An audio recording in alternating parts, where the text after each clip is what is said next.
কোরবানি যারা করবে ওই কোরবানি ওয়ালাদের গোশত খাওয়া কোনো উদ্দেশ্য হবে না, বরং তাদের টার্গেট আর উদ্দেশ্য হবে আমি পশু জবাই করলাম, আল্লাহ জানে আমার রব কবুল করে কিনা। আল্লাহ টাকা পয়সা তো কিছু দিয়েছেন আপনি, তাই পশু কিনলাম, মাবুদ জবাই করলাম, এখন আপনি চাইলে আমার কোরবানিটা কবুল হবে। এই জন্য তো দোয়ার মধ্যে ফাতাকাব্বাল মিন্নি, আল্লাহ আমার পক্ষ থেকে এই কোরবানি আপনি কবুল করেন। মাবুদ আমি তো আপনার জন্য জবাই করলাম, আপনি যদি কবুল করেন তাহলে এটা কবুল হবে। তাহলে বলেন তো কোরবানিতে আমাদের গোশত খাওয়া উদ্দেশ্য নাকি আল্লাহ কবুল যেন করে এটা উদ্দেশ্য? এখন কবুলের সম্পর্ক নিয়তের সাথে, বলেন সবাই কবুলের সম্পর্ক নিয়তের সাথে, সবাই বলেন কবুলের সম্পর্ক নিয়তের সাথে। গুরুত্বপূর্ণ চারটি মৌলিক কথা মনে রাখবেন কোরবানিতে, বলেন কয়টি? এক নম্বর নিয়ত শুদ্ধ করা, বলেন। দুই নম্বর হালাল টাকায় কোরবানি দেওয়া। তিন নম্বর শরীয়ত মোতাবেক কোরবানি দেওয়া। হুজুর করতে জিজ্ঞাসা মাসালা জিজ্ঞাসা করে সুন্দরভাবে পশুটা কোরবানি দিবেন। পশু কোরবানি দেওয়ার আগে 10 দিন 15 দিন 5 দিন এমন এমন ঘটনা ঘটায় মনে হয় হেরে ছাড়া আর কেউ কোরবানি দিবেন না। পশুর এই করে সেই করে অমুক করে তমুক করে, আরে ভাই এগুলো কোথায়? পশু কোরবানি করতে হবে এটা ইসলামী শরীয়ত মোতাবেক। আবার দেখবেন যিনি জবাই করে, হুজুর যদি জবাই করে একটু চাকুটা টাচ করার সাথে সাথে অনেক কসাই ভাইয়ারা থাকে মাশাআল্লাহ, ওনারাও খেদমত করে, ওনারা বলে হুজুর বাস বাস হয়েছে বললে ছেড়ে দিবেন না। যেই রক কাটলে পশুর জান যায় ওটা পর্যন্ত ছুরিটা চালাবেন, ওটা নিশ্চিত যখন হবেন এরপর ছুরি চালাবেন। আর এইভাবে ডাইরেক্ট ছুরিটা এভাবে আপনি ভিতরে দিয়ে দিবেন না। অনেকে কি করে প্রথমে চালানোর পর আরেকজন যিনি পাশে থাকে এইভাবে মারে, এটা না, এটা করবেন না। বলেন 3 নাম্বার কি মোতাবেক? 1 নাম্বার নিয়ত, 2 নাম্বার হালাল টাকা, 3 নাম্বার কুরবানি শরীয়ত, 4 নাম্বার বলেন রিয়া মুক্ত কুরবানি। বলেন আচ্ছা আন্দমান তো দেখি সবাই কি উদ্দেশ্য, অর্থাৎ আমার এই কুরবানি আল্লাহর জন্য। মানুষ দেখ মানে মানুষ বড় বলবে, বাহবা বলবে 5 লাখ টাকা দিয়ে কুরবানি দিছে, এই উদ্দেশ্য না, বরং আমি 5 লাখ টাকা দিয়ে কিনছি আমার রবরে বেশি খুশি করতে, এটা উদ্দেশ্য। এইটা ঠিক আছে, কিন্তু আপনি যদি এটা হয় না আমার রব আমারে দিছে যত বেশি টাকা, তাই বেশি টাকা দিয়ে পশুটা কিনছি, আল্লাহ আপনারই খুশি করার জন্য কিনছি, বাস এটা। কিন্তু আপনার এটা যেন না হয় 5 লাখ দিয়ে কিনছি আমার ভাইয়েরটা 2.5 লাখ, এরকম হইলে এরকম যদি উদ্দেশ্য না হয় তাহলে 4টা কথা। 1 নাম্বার নিয়ত শুদ্ধ করা, 2 নাম্বার হালাল টাকায় কোরবানি দেওয়া, 3 নাম্বার শরীয়ত মোতাবেক, 4 নাম্বার মানুষকে দেখানোর জন্য না বরং আল্লাহরে খুশি করার জন্য কোরবানি। নিয়ত শুদ্ধ করা। সহিহ বুখারীর 1 নম্বর হাদিস, قال رسول الله صلى الله عليه وسلم انما الاعمال بالنيات। আমলের প্রতিদান নির্ভর করে নিয়তের উপর। বলেন আমলের প্রতিদান নির্ভর করে কিসের উপর? আমি যে এখন কথা বলতেছি এই যে আপনাদের সামনে, এটা কি কথা না কাজ? বলেন সবাই, আমি যে এখন কথা বলতেছি কথা না কাজ? একদল কয় কথা আর একদল কয় কাজ। আমি যে কথা বলতেছি কথাটা কাজ না, এটা মুখের কাজ। বলে এটা কার কাজ? এজন্য ইন্নামাল আমালু বিন্নিয়াত অর্থ হলো ইন্নামা আমালু জাওয়ারিহি তুসাবু বিন্নিয়াত। অঙ্গ প্রত্যঙ্গের আমলের প্রতিদান দেওয়া হবে নিয়তের উপর। অঙ্গ প্রত্যঙ্গের আমল, হাতের আমল, পায়ের আমল, মুখের আমল। মুখের আমল হলো সত্য কথা বলা, এটা ভালো আমল। মিথ্যা কথা বলা এটা খারাপ আমল। সত্য বলা এটা ইবাদত, মিথ্যা বলা এটা গুনাহ। এই গুনাহটা করলো কে? মুখ। তাহলে গুনাহ বদ আমল, গুনাহ বদ আমল। তাহলে মিথ্যা কথা বদ আমল, তো বদ আমল এই মিথ্যা কথা নামক বদ আমলটা কে করছে? মুখ। আর সত্য কথা নামক নেক আমলটা কে করছে? মুখ। তাহলে মুখের সত্য কথা নেক আমল, মুখের মিথ্যা কথা এটা বদ আমল। এইজন্য রাসূলের এই হাদিস দ্বারা উদ্দেশ্য অঙ্গ প্রত্যঙ্গের আমলের প্রতিদান দেওয়া হয় পরিশুদ্ধ নিয়তের সাথে। এখন আমরা যে হাত দিয়ে গরু কোরবানি করব, পশু কোরবানি করব, এটা কার জন্য করা? আল্লাহ। এগুলো 1 নম্বর মনে রাখবেন। সহিহ বুখারীর 1 নম্বর হাদিস, আমলের প্রতিদান নির্ভর করে নিয়তের উপর। 2 জানি কোনটা? হালাল টাকায় কোরবানি। সহিহ বুখারীর 52 নম্বর হাদিস, নুমান ইবনে বাশীর রাদিয়াল্লাহু তাআলা আনহু বর্ণনা তিনি বলেন, قال رسول الله صلى الله عليه وسلم الحلال بين والحرام بين। হালাল স্পষ্ট, হারাম স্পষ্ট। ওয়া বাইনাহুমা মুশাব্বাহাত ওয়া ফি নুসখাতিল মুশতাবিহাত। হালাল আর হারামের মাঝে কিছু অস্পষ্ট বিষয়, সন্দেহযুক্ত বিষয় আছে। ফামানিত্তাকাল মুশাব্বাহাত ফাকাদ ইস্তাবরা লিদীনিহি ওয়া ইরদিহি। কোন ব্যক্তি যদি সন্দেহযুক্ত জিনিস থেকে বাঁচে, সে তার ধর্ম এবং তার ইজ্জতকে হেফাজত করবে। আমি উদাহরণ যেভাবে দেই, আমাদের টাকা দুইটা ধান ক্ষেত, এই তাকান সবাই, এই দুইটা ধান ক্ষেত, এই দুইটা কি ক্ষেত? মাঝখানে আইল, বলেন মাঝখানে ধান ক্ষেত। এই ধান ক্ষেতের দুই পাশে দুইটা সুন্দর রাস্তা, ধান ক্ষেতের দুই পাশে দুইটা সুন্দর রাস্তা, মাঝখানে আইল, চিকুন আইল। এই চিকুন আইলটা আবার দুই পাশের ধান এইভাবে যে ঘুরে রয়েছে, এটা ঢেকে গেছে, হয়নি এরকম? আচ্ছা, এখন আপনি এই পাশ থেকে ওই পাশে যাবেন রাস্তা বাড়ি দিয়ে, আপনি এই দুই পাশের দুই ভালো রাস্তায় চাইলেই যাইতে পারেন, হয়তো এটা দিয়ে যান, না হয় ওইটা দিয়ে যান। আপনি কি করছেন জানেন? এই দুই ভালো রাস্তা তুইয়া মাঝখানেটা দিয়ে রওনা দিয়েছেন। তাহলে মাঝখানেরটা কি বড় না ছোট? এখন যাইয়া ওই পাশে গেছেন, যাওয়ার পর রাস্তায় উঠা দেখেন কি শরীরে আপনার পাঞ্জাবির মধ্যে 10-12টা, পাঞ্জাবির মধ্যে 10-12টা ধানের ছোট ছোট বিচি লেগে রয়েছে, 10-12টা ধান। এখন ধানগুলো আসছে কোথা থেকে? হ্যাঁ, দুই ক্ষেত থেকে। এখন মুফতি আনিসুর রহমান আশরাফি সাহেব ফোন করেছে, হুজুর কি আমি তো আপনার ভক্ত, আপনার মসজিদে নামাজ দিয়েছে হুজুর, আমি দুই ধান ক্ষেতের মাঝখান দিয়ে আইছি, এখন আমার জামার মধ্যে 5-7টা ধান লেগে গেছে আরেকজন। এখন আমার প্রথম কথা হইল, হুজুর ফতোয়া দিয়ে দিল যে ভাই এটা আপনি মাঝখান দিয়ে গেছেন, 2-4টা ধান লেগে গেছে, আল্লাহ মাফ করে দিবে, সমস্যা নেই, এটা তো ইচ্ছা করে করেন না। কিন্তু আমার কথা হইলো, আপনি হুজুরের ফোনটা দেওয়ার দরকার হইলো কেন? হ্যাঁ, আচ্ছা, হুজুরের ফোন দেওয়ার দরকার হইলো কেন? এটা কর, কোন রাস্তা দিয়ে যাওয়া নেই কেন? আপনি সোজা রাস্তা দিয়ে কেন আপনি চিকুন সন্দেহযুক্ত জিনিস দিয়ে গেলেন? এই জন্য তো ফোন দিলেন। মনে রাখবেন, সন্দেহযুক্ত জিনিস থেকে যারা যত বাঁচবে, তারা তত কথাও কম বলা লাগবে, মাসালা জিজ্ঞাসা করা লাগবে না, শরীয়তের উপর চলা তাদের জন্য সহজ হয়ে যাবে। আপনারা এই জায়গায় আলেম ছাড়া যারা সবাই জানেন কোনটা হালাল কোনটা হারাম, এটা সবাই জানেন, কিন্তু কিছু সন্দেহযুক্ত জিনিস আছে, এগুলো কইরা পরে হুজুর আমি করছি, এটা কি জায়েজ না না জায়েজ, আমি এটা করতে গেলাম। কথাটা বুঝছেন নি? এখন আসেন এই কথা কেন বললাম, হালাল টাকায় কোরবানি হতে হবে, হারাম টাকায় যেন না হয়। হারাম সুদখোর, সুদি টাকা হারাম, এর তো আপনি জানা শুনে নিবেন না, আপনার কোরবানি হবে না। এখন আসেন, তিনজন শরীক, আপনারা তিনজন শরীক, তিনজনের একজনের ব্যাপারে উত্তরপাড়ার আব্দুর রহিমের আরে গেছে যেটা নিচে নেতার টাকা পয়সা সম্পর্কে আপনার আইডিয়া আছে না? চিন্তা করলেন কেন কি হইছে? হ্যাঁ, ইনকাম সম্পর্কে জানেননি। এটা বলার পরে আরো 5-6 জন কইছে ইনকামে ঝামেলা আছে। এখন বলেন তো, আপনি কিন্তু খালি জানছেন ঝামেলা, আসলে জানেন না হালাল যে হারাম এটা জানেন না, কিন্তু এই তো সন্দেহ শুরু হইছে, সেটা কি নিমু না নিমু না, নিমু না নিমু না। এখন আপনার জন্য উচিত বাস যার যার ব্যাপারে সন্দেহ হবে তারে বাদ দিয়ে দেন।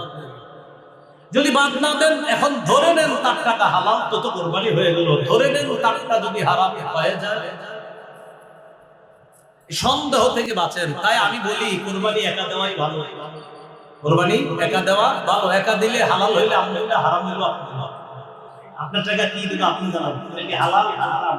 একা যদি দেন, এটা হালাল না হারাম এটা কে জানে? আপনি জানেন। হালাল হইলে, হারাম হইলে না। হ্যাঁ, শরীকানা যদি ভাইয়েরা দেন, আপনারা 3 ভাই 4 ভাই 5 ভাই, আপনারা তো জানেন যে আমরা এই 3 ভাই কি কামাই করি, ইনকাম করি। মাশাআল্লাহ, 3 ভাই 5 ভাই যদি এরকম দেন, জানেন যে সবার ইনকাম হালাল, সেক্ষেত্রে শরীকানা একসাথে যদি দেন, এটা সমস্যা না, এটা দেওয়া এটা বরং ভালো। আপনারা একই পরিবারের 5টা সন্তান, 5 জন 5 ঘরে থাকেন, এটা সমস্যা নাই। মূল কথা হলো, যখন নিশ্চিত জানবেন আমরা 5 জন কোরবানি দিচ্ছি, আমরা 2 জন দিচ্ছি, আমরা 3 জন, আমাদের 3 জনের কোরবানির এই টাকাটা পিওর টাকা যেন হয়, হালাল টাকা যেন হয়। কথাটা বুঝে আসুন, তাহলে হালাল অবশ্যই যেন হয়, হারাম যেন না হয়। আরেকটা যেন কি যেন না হয়, হারাম যেন না হয়, আরেকটা সন্দেহযুক্ত যেন না হয়। সন্দেহযুক্ত হইলে দেখবেন যারা কোরবানি দেন, মনে করেন 5 জন, এর মধ্যে 4 জন ঠিক আছে, একজনের ব্যাপারে সন্দেহ, ওই 4 জন খালি না হইব না, হইব না হইব না, এক পেরেশান। আল্লাহ আমাদের সকলকে সন্দেহ থেকে বাঁচার তৌফিক দান করেন। 3 নাম্বার, শরীয়ত মোতাবেক বলছিলাম, কোরবানি করতে গিয়ে কোনো ধরনের বেদাত না করা। যে কোরবানির গোশত বন্টন করতে গিয়ে আপনি বন্টন কি, বাস 3 জন কোরবানি দিলে 3 ভাগ করবেন, 3 ভাগ করার পর যদিও আর কি আপনি চান গরিবকে দিবেন, গরিবকে আত্মীয় স্বজনদের দিলে দিবেন, যদি না দেন গুনাহ হবে না। আগে আপনার এই গিফট রেডি করে দিয়ে আরে আল্লাহ যেন আবার না দিতে গুনাহ হবে না বলছেন কি আবার এরকম দিবেন না না মানে কইলাম আর কি যে যদি না দেন গুনাহ হবে না, আপনি না দিলে গুনাহ হবে না, বা আল্লাহর রাস্তায় যদি এটা কইরেন না বুদ্ধি আয়াত লিখে মাসআলা বলেন না, সাধারণত মাইকে মাসআলা বলি না, আপনি 3 ভাগের যদি ওই যে আত্মীয় স্বজনকে না দেন বা গরিবকে না দেন এটা গুনাহ হবে না, কিন্তু আপনারা কইরেন এই ভাই এই মাসআলার উপর আমল করেন না, আপনারা সবাই দিন কিন্তু গরিব গরেও দিয়েন, আত্মীয় স্বজনদেরকে দিয়েন, নিজেরা খায়। কথা বুঝে আসছে? আর কোরবানির গোশত তো উদ্দেশ্য না, আমাদের তো খুশি করা কারে উদ্দেশ্য। এখানে যেন কোনো বেদাত কাজ না করে। সহিহ বুখারী 2697 নম্বর হাদিস, আম্মা জান আয়েশা সিদ্দিকার বর্ণনা, ক্বালা রাসূলুল্লাহ সাল্লাল্লাহু আলাইহি ওয়াসাল্লাম মান আহদাসা ফি আমরিনা হাযা মা লাইসা মিনহু ফাহুয়া রাদ্দুন।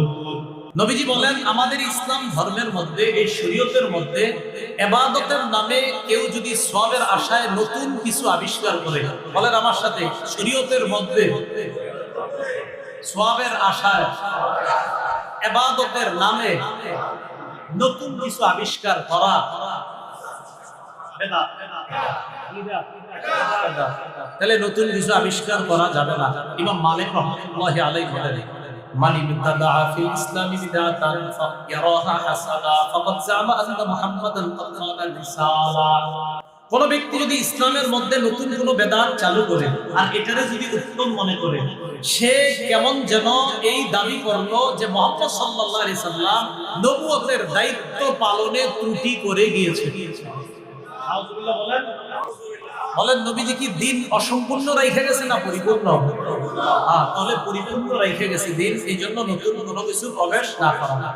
4 নাম্বার জানি কি, কাউরে দেখানোর জন্য কুরবানি না দেওয়া, আল্লাহরে খুশি করার জন্য কুরবানি। তিরমিজি শরীফের বর্ণনা, এই হাদিসটা সবাই মন দিয়ে শুনেন, একদম ওলামায়ে কেরাম সহ সবাই, আর আলেমরা তো এই হাদিসটা মন দিয়ে শোনাই দরকার, কারণ এই হাদিসে 1 নাম্বার আসামি আলেম। আরে আল্লাহ আল্লাহ আপনার হেফাজত করেন। তিরমিজি শরীফের 2382 নম্বর হাদিস, উকবা ইবনে আমির রাদিয়াল্লাহু তাআলা আনহু বর্ণনা, তিনি বলেন আন্না সুফাই আল আসবাহি দাখালাল মাদিনা।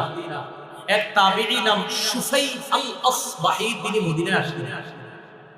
মদিনায় আসার পর দেখে ফাইদা হুয়া বি আবি হুরায়রা, রাসূলের সাহাবী আবু হুরায়রা এক জায়গায় বসা। ইজতামা আলাইহিন নাস, মানুষ তাকে চারদিক থেকে ঘেরাও করে আছে। সুবহানাল্লাহ। আবু হুরায়রা, তিনি জিজ্ঞাসা করলেন কি ব্যাপার, এখানে কে? জনগণ বলল হাদা আবু হুরায়রা। চিনো না নবীর সাহাবী আবু হুরায়রা? কি করে?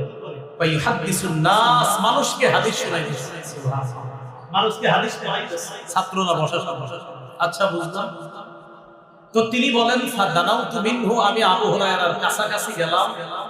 ওয়া ক্বাদতু বাইনা ইয়াদাইহি, তার একদম কাছে গিয়ে বসলাম। ফালাম্মা সাকাতা ওয়া খালা, হাদিস শোনানো শেষ করার পর তিনি যখন হাদিস থেকে অবসর হয়ে চুপ করে বসে রইলেন আর একাকী হলেন, আমি তার কাছে গিয়ে বললাম আনশুদুকা বিহাক্কিন ওয়া বিহাক্কিন কামা হাদাসতানি হাদিসান সামি'তাহু মির রাসূলিল্লাহি সাল্লাল্লাহু আলাইহি ওয়াসাল্লাম ওয়া আকালতাহু ওয়া আলিমতা। আপনারে আল্লাহর কসম দিয়ে বলি, এমন একটা হাদিস আপনি আমারে শোনান যেটা আপনি নিজের কানে নবীর থেকে শুনছেন, যে হাদিসটা আপনি বুঝছেন, যে হাদিসটা আপনি বুঝছেন আবার জেনেছেন আবার নিজে শুনেছেন, এমন একটা হাদিস আমারে শোনান। প্রশ্ন বুঝছেন? এক তাবী সাহাবী আবু হুরায়রাকে বললেন এমন একটা হাদিস শোনান যেটা নিজ কানে শুনছেন, যেটা আপনি জেনেছেন, যেটা বুঝেছেন, এমন হাদিস শোনান। আবু হুরায়রা রাদিয়াল্লাহু তাআলা আনহু বললেন আচ্ছা আফআলু লা উহাদ্দিসান্নাকা হাদিসান হাদাসানিহি রাসূলুল্লাহ সাল্লাল্লাহু আলাইহি ওয়াসাল্লাম। আবু হুরায়রা বললেন আমি তোমাকে এমন একটা হাদিস শোনাবো যে হাদিসটা আল্লাহর নবী আমাকে একাই বলছে। এটা বইলা মানা শাবা আবু হুরায়রা তানাশা, আবু হুরায়রা রাদিয়াল্লাহু তাআলা আনহু বেহুশ হয়ে গেলেন। হাদিস বলছে না, বলে নাই, খালি কইছে গোমু, কইয়া বেহুশ হয়ে গেল। ফালাম্মা আফাকা, আবার যখন হুশ ফিরে আসছে, হুশ ফিরে আসার পর আবার আবু হুরায়রা বললেন আফআলু লা উহাদ্দিসান্নাকা হাদিসান হাদাসানিহি রাসূলুল্লাহ সাল্লাল্লাহু আলাইহি ওয়াসাল্লাম। ফি হাদাল বাইতি মা মা'না আহাদুন গায়রি ওয়া গায়রু। আমি তোমাকে এমন একটা হাদিস শোনাবো যে হাদিসটা আল্লাহর নবী এই ঘরের মধ্যে বসে আমাকে বলছে, আমি আর নবী ছাড়া এই ঘরের মধ্যে কেউ ছিল না। এমন একটা হাদিস তোমাদের শোনাবো। এটা বইলা সুম্মা নাশাবা আবু হুরায়রা নাশাতান কুবরা। আবার বিভাগে আলেম ছাড়া অন্যরা বলেন হাদিস বলছিনি, দুইবার বেহুশ হয়েছে। ফালাম্মা আফাকা, আবার যখন হুঁশ ফিরে আসছে আবার বললেন লাউ হাদিসান্নাকা হাদিসা, আমি তোমাকে এমন একটা হাদিস শোনাবো হাদাসানিহি রাসূলুল্লাহ সাল্লাল্লাহু আলাইহি ওয়াসাল্লাম ফি হাদাল বাইত আলা ওয়া হুয়া ফি হাদাল বাইতি মা মা'না আহাদুন গায়রি ওয়া গায়রু। আল্লাহর নবী এমন একটা হাদিস তোমাকে শোনাবো যে হাদিসটা এই ঘরের মধ্যে এই জায়গার মধ্যে বৈশা বলছে আমি আর নবী ছাড়া কেউ ছিল না। সুম্মা নাশাবা আবু হুরায়রা নাশা, আবার আবু হুরায়রা বেহুশ হয়ে গেছে। হাদিস বলতেছে মুখ দিয়ে আসতেছে না, আগে বেহুশ হয়ে গেছে। ফালাম্মা আফাকা, আবার হুঁশ ফিরে আসছে। হুঁশ ফিরে আসার পর বলতেছে লাউ হাদিসান্নাকা হাদিসান হাদাসানিহি রাসূলুল্লাহ সাল্লাল্লাহু আলাইহি ওয়াসাল্লাম, আমি তোমাকে একটা হাদিস শোনাবো যে হাদিসটা নবী এই ঘরে এই জায়গায় আমারে একাই কি বলছে, আর কেউ ছিল না। এটা বইলা আবার বাবা চারবার এক হাদিস কইতে, এটা কি হাদিস? যেটা বলতে গিয়া বর্ণনাকারী সাহাবী চারবার বেহুশ হচ্ছে। এটা কেমন হাদিস? তো যিনি সামনে বসা সুফাই আল-আসবাহি তিনি চিন্তিত হয়ে যাচ্ছেন, ঘটনা কি, এরকম করে দেন। ফালাম্মা আফাকা, আবার যখন হুঁশ ফিরে আসছে আবার বললেন আমি তোমার এই হাদিস শোনাবো। এই কথা বলার পর ফামাররা খারান আলা ওয়াজহিহি ফামালা খারান আলা ওয়াজহিহি। আবু হুরায়রা এই চেহারার দিকে আবার এইভাবে পড়ে যাবে, আপনার এইভাবে পড়ে যাবে। উনি কি বলেন? সুফাই আল-আসবাহি বলেন যেই মাত্র পড়ে যাবে আসনাতুহু, আমি তাকে আসনাতুহু, আমি আমার শরীরের সাথে এইভাবে ধরলাম যেন উনি করতে না পারে। আমি ভালো করে ধরে বললাম হযরত আপনি এমন কি হাদিস যেটা বলতে গিয়ে বারবার বেহুশ হচ্ছেন, মেহেরবানি করে একটু হাদিসটা বলেন। ধরার পর বলতেছে শোনো, আল্লাহ যেদিন কিয়ামতের মাঠ কায়েম করবেন, কোন মাঠ? কিয়ামত হইবনি? নিশ্চিত অবশ্যই অবশ্যই বিশ্বাস করে না হবেই হবে। কোরআনে আছে একদল বিশ্বাস করে, কোরআনে আছে আরেকদল অবিশ্বাস করে, কোরআনে আছে আরেকদল সংশয় সংশয় নাও হতে পারে। ندري ما الساعة إن نظن إلا ظن وما نحن بمستيقنين। ما ندري ما الساعة, আমরা জানি না কিয়ামত কি। إن نظن إلا ظن, হ্যাঁ কিছু অনুমান অনুমান। আমারে অনেকে কয় হুজুর আখিরাতে কিছু আযাব হবে, কিয়ামত হবে, কবরে আযাব হবে, বিষয়টা কেমন? তো আমি যখন দেখি না আরে বুঝানো যাবে না, বইরা দেয় কি কইরা দেয় বললে আপনি একদম আর কষ্ট করা লাগবে না। সহিহ বুখারী 1338 নম্বর, একদল মানুষ কবরের আযাবকে অস্বীকার করে, জানেন কি না? হ্যাঁ, হাদিস অস্বীকারী একদল কবরের আযাবকে অস্বীকার করে, তো তাদেরকে বোঝানোই যায় না কবরের আযাব যে সত্য। বুখারীর বর্ণনা 1338 নম্বর হাদিসে আল্লাহ রাসূল স্পষ্ট বলেন আযাবুল কবরি হাক্কুন, কবরের আযাব সত্য। বুখারীর বর্ণনা নবী দুই কবরের পাশ দিয়ে যাইতেছে, নবী বললেন ইন্নাহুমা ইউআযাবান, এই দুইজনকে কবরে আযাব দেওয়া হচ্ছে, এই দুইজনকে কবরে আযাব দেওয়া হচ্ছে। তো নবী কেমনে বলতেছে আযাব দেওয়া হচ্ছে? এটা কি পরে হবে না চলতেছে আযাব? কবরের আযাব সত্য নেই। তো আপনাদের কারোর মধ্যে যদি এরকম হয় যে কেউ বুঝাইতে না পারে, খালি আপনারা পেছায়, কি করবেন?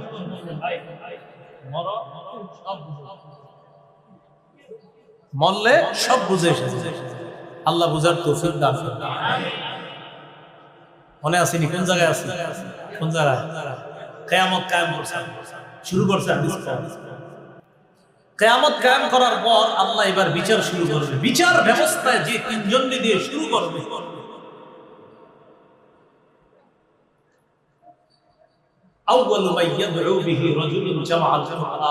সর্বপ্রথম আল্লাহ ডাকবে যাকে, তিনি হলেন আলেম।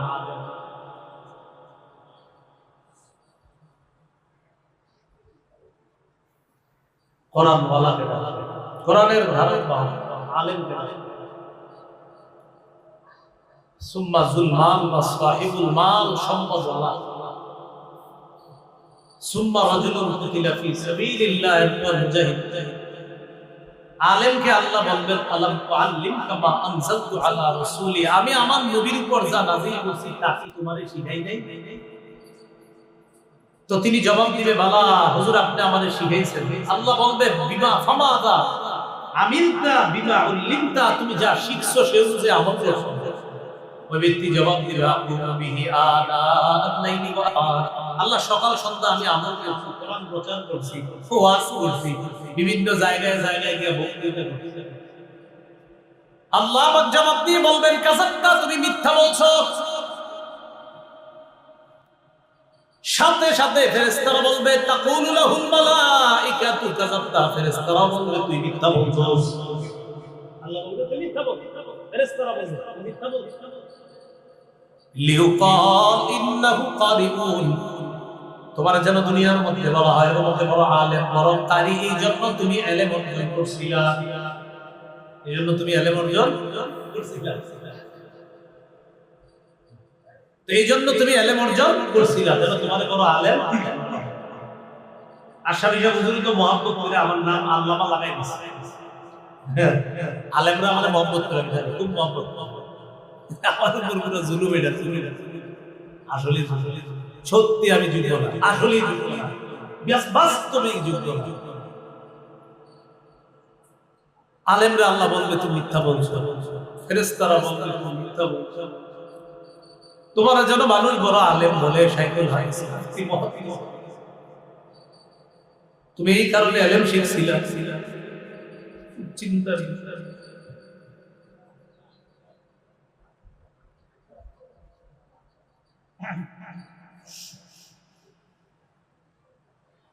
তুমি এই জন্য ইলম শিখছো। সহিবা বিহি আলা ওয়াজহিহি ফিন্নার, মাথাটা নিচে দিবে, পা উপরে দিকে, ধাক্কা জাহান্নামে যাবে।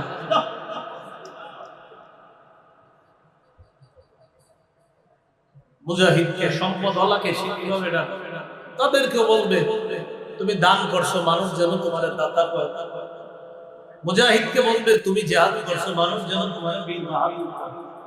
এগুলারে জাহান্নামে ফেলে দিবে। আবু হুরায়রা রাদিয়াল্লাহু, তিনি আলেম ছিলেন, তো তিনি বলেন উলাইকা সালাসাতুল লাতী তুসহার বিহিম, এই তিনজনকে দিয়ে আল্লাহ জাহান্নামের আগুনটা প্রজ্বলিত, ভয়ঙ্কর আগুনটা যে আল্লাহ জ্বালাবে, এই তিনজনকে দিয়া এই জ্বালানোটা আরো ভয়ঙ্কর হবে। এটা বলতে গিয়ে উনি চারবার বেহুশ হয়েছেন, কারণ উনি নিজেই তো আলেম, বলতে পারতেছিলেন না, বারবার বেহুশ হয়ে গেছে। আল্লাহ আমাদেরকে হেফাজত, আল্লাহ হেফাজত বলেন। কোরবানি কার জন্য দিব? মনে দেখানোর জন্য না, আল্লাহর জন্য কোরবানি। চারটা কথা মনে থাকবে নি?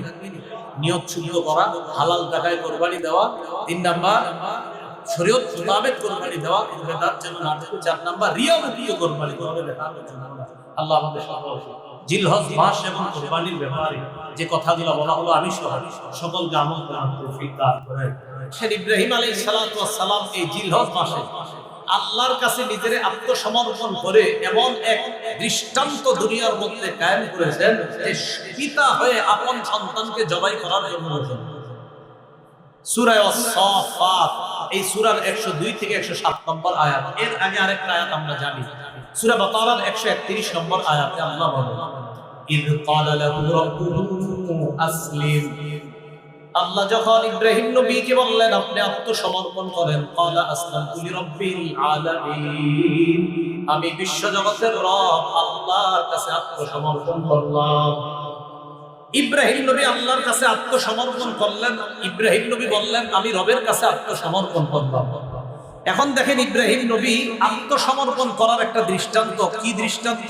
সূরা আস-সাফাত 102 থেকে 107 নম্বর আয়াতে আল্লাহ বলেন ফালাম্মা বালাগা মা'হুস সা'য়া, ইব্রাহিম নবী যখন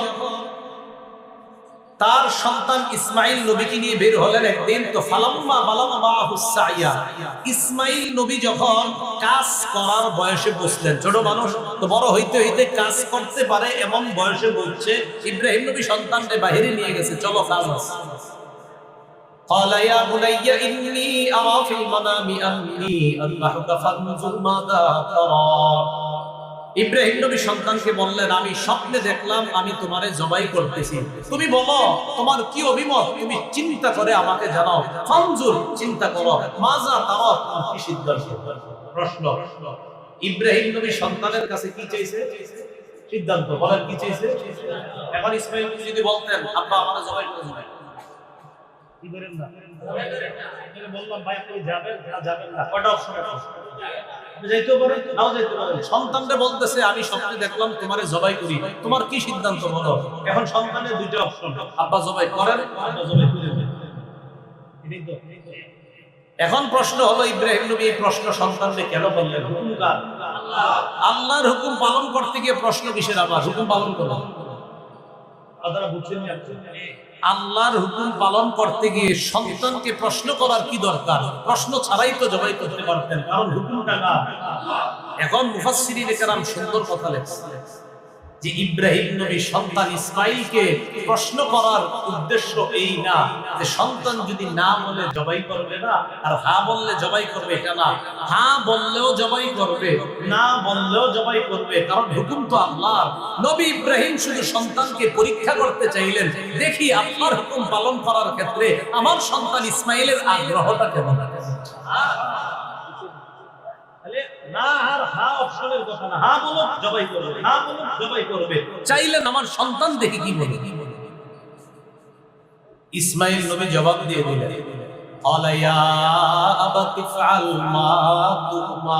আব্বা আপনি কিসের চিন্তা করার সুযোগ দিয়েছেন? চিন্তার দরকার নাই, আল্লাহ যা বলছে তাড়াতাড়ি পালন করেন, এখনই বাস্তবায়ন করেন। সাতাজিদুনি ইনশাআল্লাহু মিনাস সাবিরিন। আব্বা আপনি আমারে ধৈর্যশীলদের অন্তর্ভুক্ত পাবেন, আল্লাহ চাহেন তো আমি দৌড়ায়া পালিয়ে যাব না, আপনি আমাকে ধৈর্যশীল পাবেন। আব্বা আপনি আল্লাহর হুকুম পালন করেন। এখন আল্লাহ কি বলছে দেখেন, ফালাম্মা আসলামা, তারা দুইজন যখন আত্মসমর্পণ করলেন। একটু বুঝে এই জায়গায় কোরআন সূরা বাকারার 131 নম্বর আয়াতে আল্লাহ বললেন, ইয ক্বালা লাহু রাব্বুহু আসলিম। নবীর রব যখন তাকে বললেন, ও ইব্রাহিম আলাইহিস সালাম আপনি আমার কাছে আত্মসমর্পণ করেন।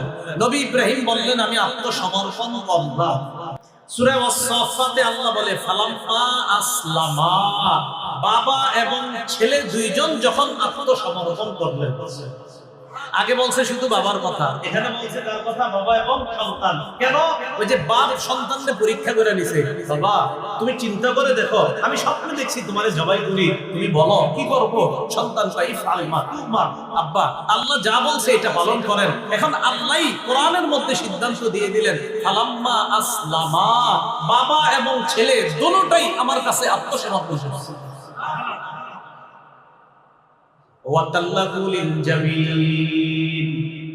এবার ছুরি চালাইছে সন্তানের গলায়। একটু চিন্তা করেন তো, আপন বাপ আপন ছেলের উন্নতি সব, ছেলের গলায় ছুরি চালাইছে। আল্লাহ ডাক দিলেন, ওয়ানাদাইনাহু আইয়া ইব্রাহিম ক্বাদ সাদ্দাকতা রুইয়া। আমি ইব্রাহিমকে ডাক দিলাম, ডাক দিয়ে বললাম আপনি সত্য, আপনি যে স্বপ্ন দেখেছেন এই স্বপ্ন আপনি সত্যে পরিণত করলেন। আপনি স্বপ্নে দেখছেন সন্তান জবাই করেন, এই যে স্বপ্নটা এটা আপনি সত্যায়ন করেছেন। এখন একটু বুঝেন এই জায়গায় স্বপ্ন দেখাইছে যে, এখন স্বপ্ন দেখার পরে নবীদের স্বপ্ন ওহী। ইব্রাহিম নবী ছুরি চালাইতেছে কার হুকুমে? ইব্রাহিম নবীর আল্লাহ বলতেছে আপনি যে স্বপ্ন দেখছেন এই স্বপ্নটা সত্যে বাস্তবায়ন করছেন। দেখেন বান্দা একজন নবী তার স্বপ্নকে বাস্তবায়ন করেছেন, এই ঘোষণা এই সিদ্ধান্ত আল্লাহ জানায় দিয়েছেন। আপনি স্বপ্ন যেটা দেখছেন এটা বাস কার্যকরী হয়ে গেছে। ইন্না কাযালিকা নাজিল মুহসিনিন। আল্লাহ বলেন এইভাবে আমি ভালো মানুষদেরকে পরীক্ষা করি। মনে রাখবেন আল্লাহ কুরবানি চান, কুরবানি নেন না। আল্লাহ কুরবানি চায়, বান্দা তুমি এটা করো করো করো। আপনি চেষ্টা করতে করতে করতে করতে শেষ স্টেজে পৌঁছে গেছেন, আল্লাহর সাহায্য শুরু হয়েছে। এবার আল্লাহ বলে একটু কোরবানি দাও দাও, করো করো করো, এই আপনি করতেছেন, বাস সাহায্য শুরু হয়ে যাবে। এই জন্য আল্লাহ কিছু কোরবানি চান, এরপরে আল্লাহ দেখবেন ফাইনাল স্টেজে এসে আপনার উপর এমন পরিমাণ সাহায্য শুরু করেন, এটাকে বলা হয় আল্লাহ নুসরত। এই জন্য আল্লাহ বান্দার থেকে কোরবানি চান, কিন্তু পরিপূর্ণ কোরবানি আল্লাহ বান্দার থেকে নেন না। শুধু দেখে আমার বান্দা চেষ্টা করে কিনা, আমার বান্দা আমার হুকুম পালনে সচেষ্ট হয় কিনা, এটা আল্লাহ দেখেন, পরিপূর্ণতাটা আল্লাহ দান করেন।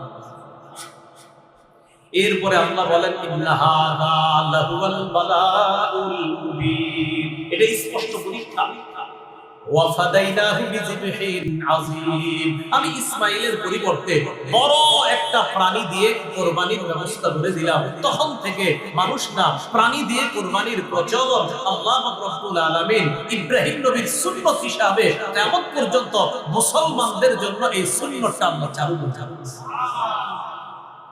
সাহাবারা নবীজিকে জিজ্ঞাসা করলেন, মা হাদিহিল আযাহি ইয়া রাসূলুল্লাহ, হুজুর এই যে কুরবানি করি আমরা, এগুলা কি?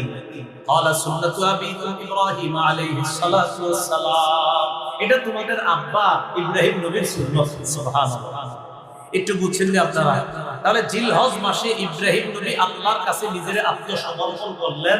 তো জিলহজ মাস এটা আমাদেরকে মনে করায় দেয়, শোনো এই মাসটা আত্মসমর্পণ তো সব সময় করবা, বাকি এই মাস আসলে তোমাদেরকে আমি আল্লাহ মনে করাই দিই। কেন? এই মাসে একটা পরীক্ষা নিছি ইব্রাহিম নবীর কাছে। ইব্রাহিম নবী আর তার সন্তান পরীক্ষার ক্ষেত্রে দুজন আমার কাছে পরিপূর্ণভাবে আত্মসমর্পণ করে পরীক্ষায় পরিপূর্ণ সফলতা অর্জন করছে। জিলহজ মাস আসলে আরেকটা জিনিস মনে হয় আমরা, বলেন আমার সাথে সবাই বলেন, বলেন আমার সব কিছু আল্লাহর জন্য। এটা সব সময়ের কথা, বলেন সবাই। এটা জিলহজ মাস আসলে বলেন এটা বেশি মনে পড়ে। কেন মনে পড়ে? যে জিলহজ মাসে এটা মনে পড়ে বেশি কেন? এবছর ইনশাআল্লাহ কোরবানির নিয়ত কাদের কাদের? এবছর মাশাআল্লাহ মাশাআল্লাহ, কোরবানি যে করে আপনিও করতে পারেন, অথবা কোনো আলেম জবাই করতে পারেন। সূরা আনআমের 162-163 নম্বর আয়াতটা নবীজির দোয়া হিসাবে আমাদেরকে শিখিয়ে দিয়েছেন যে যিনি কোরবানি করবে তিনি দোয়া করবেন, ইন্না সালাতি ওয়া নুসুকি ওয়া মাহইয়ায়া ওয়া মামাতি লিল্লাহি রাব্বিল আলামিন লা শারীকা লাহু ওয়া বিযালিকা উমিরতু ওয়া আনা মিনাল মুসলিমিন। কোরআনে আছে আউয়ালুল মুসলিমিন, হাদিসে দোয়াটা ওয়া আনা মিনাল মুসলিমিন। আচ্ছা আচ্ছা, আল্লাহ পাক রব্বুল আলামিন পবিত্র কোরআনে যেটা বললেন সেটা হলো, কুল নবী আপনি বলেন ইন্না সালাতি, আমার নামাজ, বলেন আমার নামাজ, ওয়া নুসুকি, আমার কুরবানি, বলেন আমার, তাহলে আমার নামাজ আমার কুরবানি, ওয়া মাহইয়ায়া, আমার জীবন, ওয়া মামাতি, আমার মরণ, লিল্লাহি রাব্বিল আলামিন, বিশ্ব জগতের রব আল্লাহ।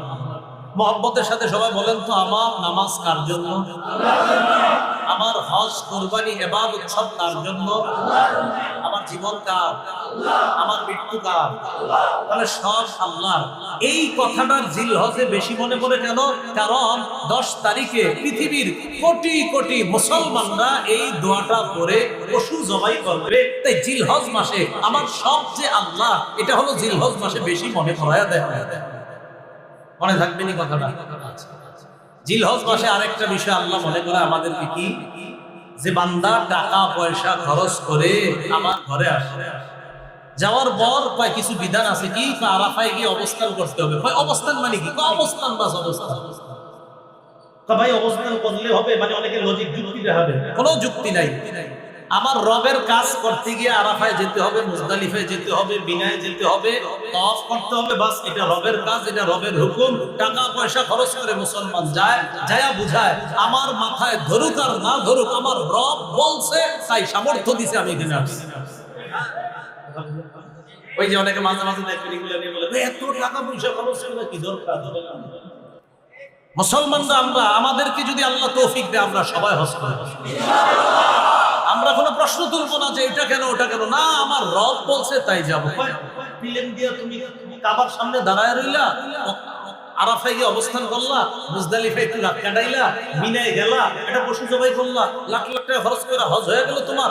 আমরা বলবো হ্যাঁ, আমার রব বলছে লাখ লাখ টাকা খরচ, এটা আমাদের বিষয় না। আমরা রবের কথায় রবের হুকুম পালন করতে পারছি, এটা আমাদের মুসলমানদের গর্বের বিষয়। তাহলে আমরা হজ করি টাকার ক্ষেত্রে না আল্লাহর জন্য হজ করি? হ্যাঁ, টাকা যদি সামর্থ্য দেয় যাব, সামর্থ্য না দিলে তো হজ ফরজ না। এই জন্য সূরা আলী ইমরানের ৯৭ নম্বর আয়াতে আল্লাহ বলেন, ওয়ালিল্লাহি আলা নাসি হিজ্জুল বাইতি মান ইসতাতা ইলাইহি সাবিলা। যারা ওই ঘরে যাওয়ার সামর্থ্য রাখে, আল্লাহর জন্য, তাদের জন্য আল্লাহ হজ করছে। এখন আসেন ওই ব্যক্তি হাজী সাহেব সেখানে গিয়ে কি বলে? লাব্বাইক, আল্লাহ আমি হাজির। আল্লাহুম্মা লাব্বাইক, হে আল্লাহ আমি হাজির। লাব্বাইক, আল্লাহ আমি হাজির। লা শারীকা লাকা লাব্বাইক, আল্লাহ আপনার কোনো শরীক নাই, আমি হাজির। ইন্নাল হামদা, সমস্ত প্রশংসা, ওয়ান নি'মাতা লাকা, সব প্রশংসা আপনার, সব নিয়ামত আপনার। ওয়াল মুলকা, আল্লাহ সমস্ত রাজত্ব আপনার। আমি আপনার ঘরের সামনে আইসা এটা আপনারে আমি সাক্ষী দিয়ে বলছি, আল্লাহ আমি হাজির, আল্লাহ আমি হাজির। আপনার কোনো শরীক নাই আল্লাহ, আপনারই ক্ষমতা, নিয়ামত সব আপনার, প্রশংসা সব আপনার। আপনি, আমি এখানে দাঁড়ায়া আমি হাজির হয়ে আপনার দরবারে সাক্ষী দিচ্ছি। এটা বান্দা ওখানে গিয়ে বলে, হে মাবুদ আমার সব আপনার, আমার জীবনে যত কিছু অর্জন, এটা মানুষ বাহবা দেয়, প্রশংসা দেয় না। মাবুদ সব প্রশংসা তো আপনার, কারণ আপনি রব, আমারে তৌফিক না দিলে তো আমি এত কিছু করতে পারতাম না। ঠিক আছে না কথাটা? আমিন।